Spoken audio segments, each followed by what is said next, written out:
میں آپ کو یہ کہوں گا، میں آپ کو ایک پیغام دوں گا کہ جب آدمی جہالت جاہل ہوتا ہے، کرسی پر بیٹھتا ہے، تو وہ اپنے دماغ سے اس کی سوچ بھی اتنی ہی ہوتی ہے، وہ زیادہ بلند نہیں سوچ سکتا۔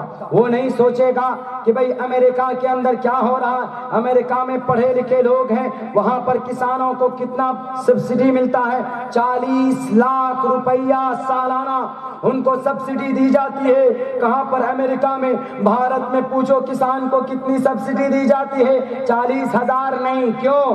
کیونکہ سبسڈی دینے والے خود جاہل کے جاہل بنے بیٹھے۔ میں اس لیے جاہل کہہ رہا ہوں ان لوگوں کو کیونکہ یہ جاہل ہیں، یہ نہ سنویدھان کو جانتے ہیں، نہ یہ قانون کو جانتے ہیں، نہ یہ اتہاس کو جانتے ہیں، نہ یہ تو تاریخ کو جانتے ہیں۔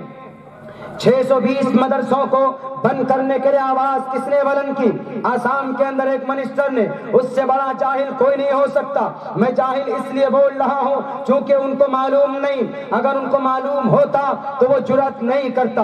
ہمارے مدرسوں کو کوئی مائے کا لال نہیں بند کر سکتا۔ کیوں؟ اس لیے کہ ہم کھڑے ہیں، ہمارا سنویدھان کھڑا ہے۔ ہم ان کو کہنا چاہتے ہیں اگر ان مدرسوں کو بند کرتے ہو تو کس آدھار پر؟ بتاؤ، ایک بھی پروف دکھاؤ۔ بھارت کے اندر گجرات میں دنگا ہوا، کوئی دنگا کرنے والے کون تھے؟ مدرسے کے پڑھے لکھے تھے؟ نہیں، بلکہ کون تھے؟ جنہوں نے ماتھے کے اوپر گیروے رنگ